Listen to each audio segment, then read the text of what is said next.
Ketika petang tiba, ketika lelah terasa, ketika penat menyelimuti, hanya aku yang selalu menemani.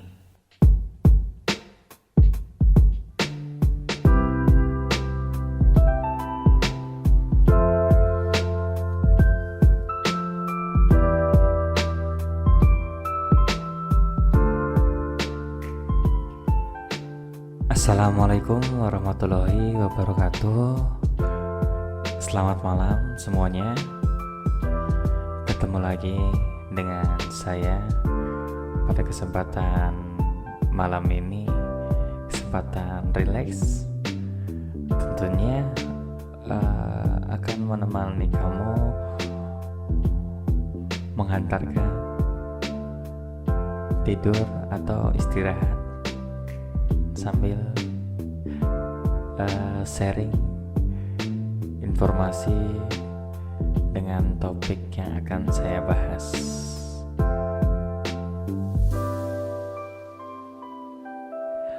Pada kesempatan hari ini, saya akan mengulas tentang kata membentak atau bentak atau dibentak.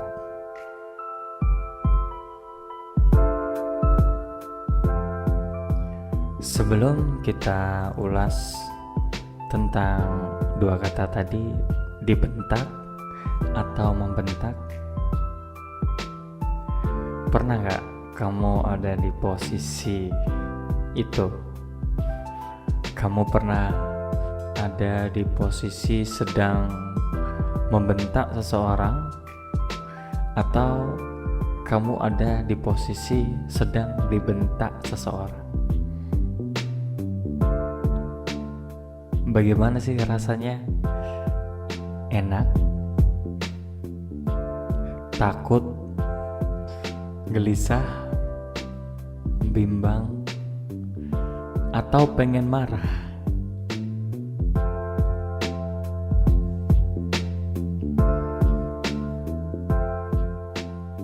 Jadi, kalau dibedah, kata bentak adalah kata kerja yang biasanya itu kita lakukan atau terlakukan secara spontan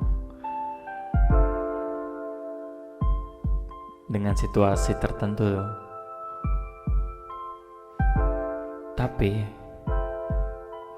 membentak ini sepertinya ada dua situasi.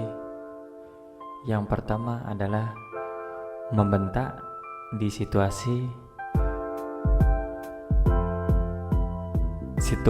yang gembira atau yang dalam keadaan senang. Dan yang kedua, membentak di situasi saat kita sedang marah, saat situasi sedang memanas. Nah, inilah yang akan kita bahas satu persatu dari dua tadi. Membentak dari segi situasi.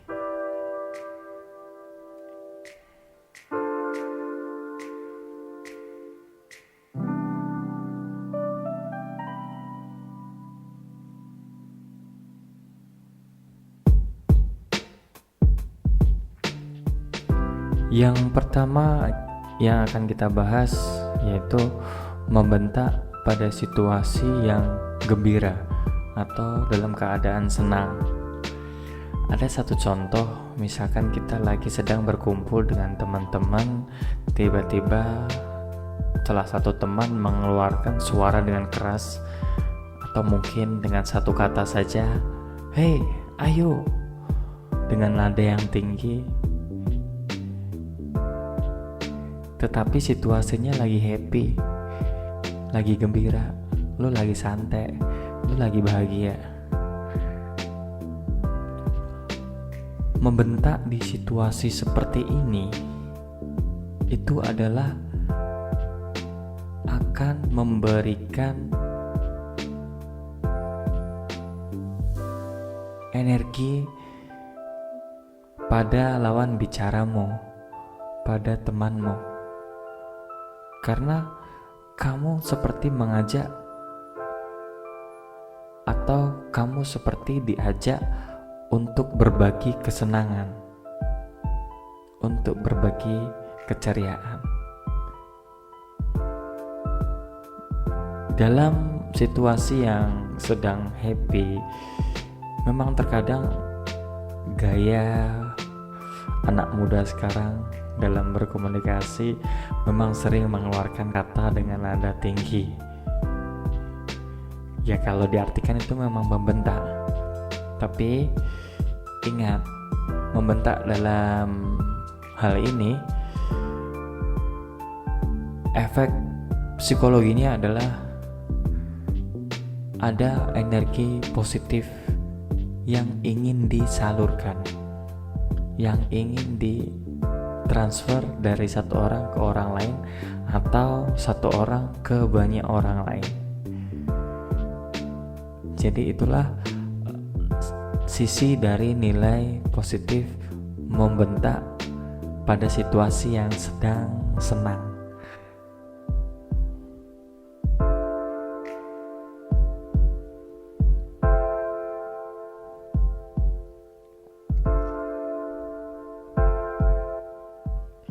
Yang kedua, membentak pada situasi penuh kemarahan, pada situasi sedang berdebat. Nah, ini pasti sering dialami oleh banyak orang.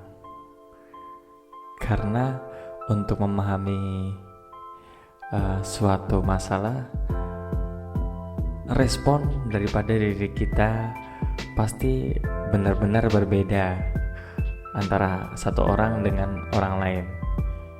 Jadi ada orang yang suka mengambil tindakan yang spontan, ada orang yang berhati-hati dalam mengambil tindakan. Nah, tipe orang yang suka mengambil tindakan dalam keadaan spontan ini adalah orang yang sering membentak.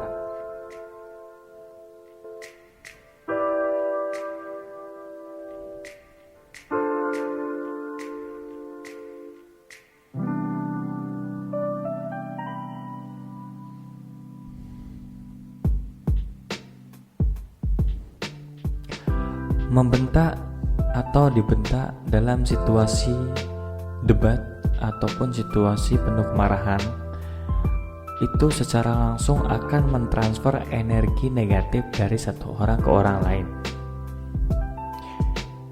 Yang pertama, untuk orang yang melakukan atau membentak kepada orang lain, pasti setelahnya akan merasa bersalah. Dan rasa bersalah ini tidak bisa hilang begitu saja. Pastinya akan timbul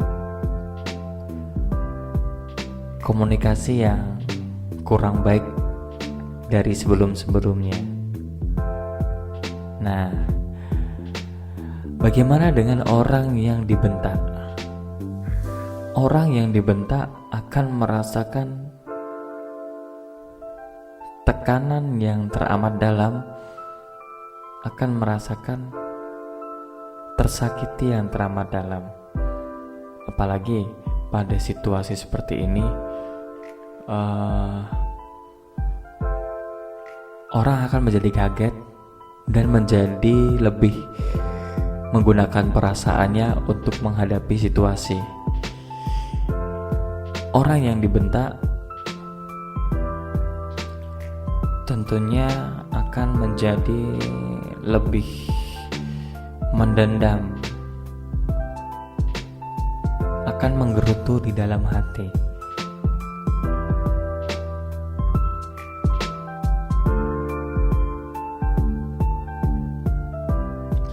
Karena pada dasarnya kegiatan atau situasi membentak atau terbentak itu memang tidak bagus.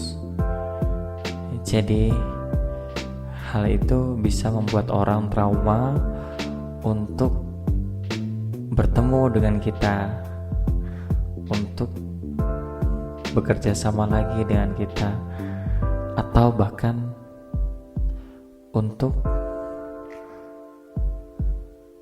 menjalin hubungan lagi dengan kita.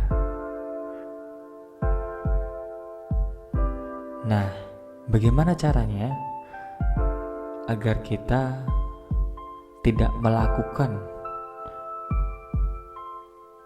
tindakan membentak, ataupun bagaimana caranya kita menghadapi atau menyiapkan diri pada saat kita dibentak?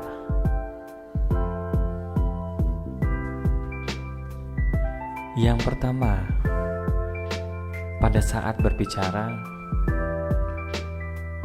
terutama pada saat tegang situasinya, pada saat debat ataupun pada saat meeting atau pada saat di rumah, selalu pikirkan kata-kata yang bagus. Harus kata-kata yang baik yang keluar dari mulut kita. Yang kedua, kita perlu menahan emosi, menahan diri, dan selalu ingin menjaga situasi supaya situasi ini tenang dan nyaman.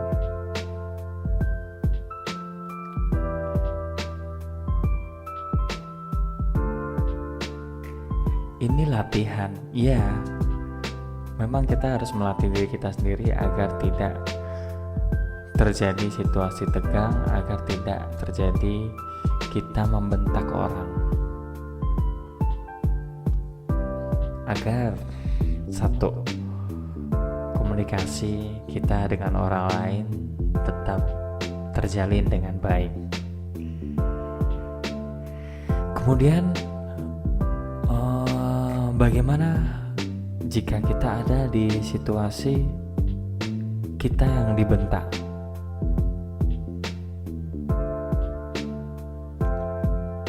Yang pertama, kita tahan. Jangan keluarkan kata-kata apapun sembari kita memikirkan bagaimana solusinya menghadapi orang yang sedang emosi. Kita harus lebih pintar untuk membuat seseorang yang membentak kita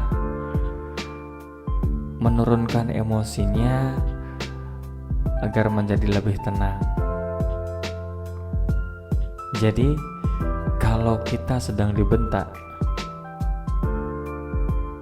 jangan dibalas bentak lagi. Karena apa? Jika kamu orang yang dibentak dan kamu membalas bentakan, maka pertengkaranlah yang akan terjadi.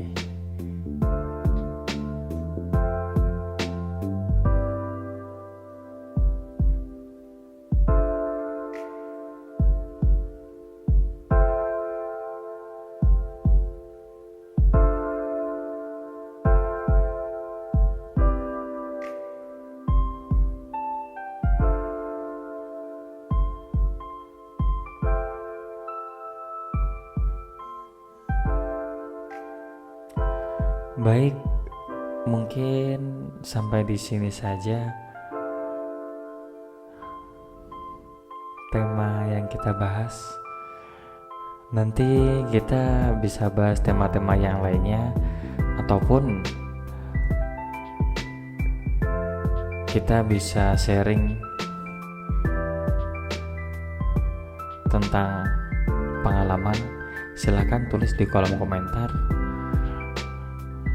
Nanti sekiranya memang kita perlu bahas lagi tema yang sama, saya akan membahasnya.